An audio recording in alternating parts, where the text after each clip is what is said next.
సంక్రాంతి పండుగ వేళ విషాదం నెలకొంది. హైదరాబాద్ నుంచి కర్నూలు వెళ్తున్న బస్సుకు ఈ తెల్లవారుజామున జడ్చర్ల మండలం మాచారం దగ్గర ప్రమాదం జరిగింది. ముందు వెళ్తున్న డీసీఎంను బస్సు ఢీకొట్టింది. ఈ ఘటనలో బస్సులోని 20 మందికి గాయాలయ్యాయి. వారిలో 5గురి పరిస్థితి విషమంగా ఉన్నట్లు సమాచారం. గాయపడిన వారిని మహబూబ్ నగర్ ప్రభుత్వ ఆసుపత్రికి తరలించారు.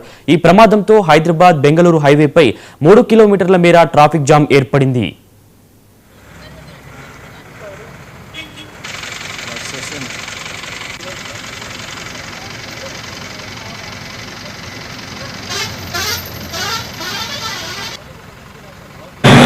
ఆర్టీసీ బస్సు కొల్లాపూర్కు సంబంధించింది. ఇది రెగ్యులర్గా రూట్ వచ్చేసి కొల్లాపూర్ టు పెబ్బేర్ టు హైదరాబాద్ ఉంటుంది.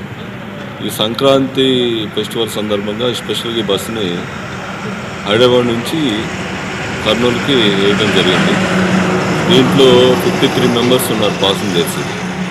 హైదరాబాద్ నుంచి 11:30 ఆ ప్రాంతంలో బయలుదేరి కర్నూలుకి వెళ్తున్న సందర్భంలో మాసారం దగ్గర ఈ బస్ డ్రైవరే కొంతమందిని పాసింజర్స్ని ఎగ్జామిన్ చేసినప్పుడు ఈ డ్రైవరే పబ్లిక్ ర్యాష్గా డ్రైవ్ చేస్తున్నారు. పబ్లిక్ వాడు చిన్నగా వెళ్ళమన్నా కూడా వెళ్ళకుండా చిన్నగా ముందు వెళ్తున్న డీసీఎంని తను హిట్ చేయడం జరిగింది.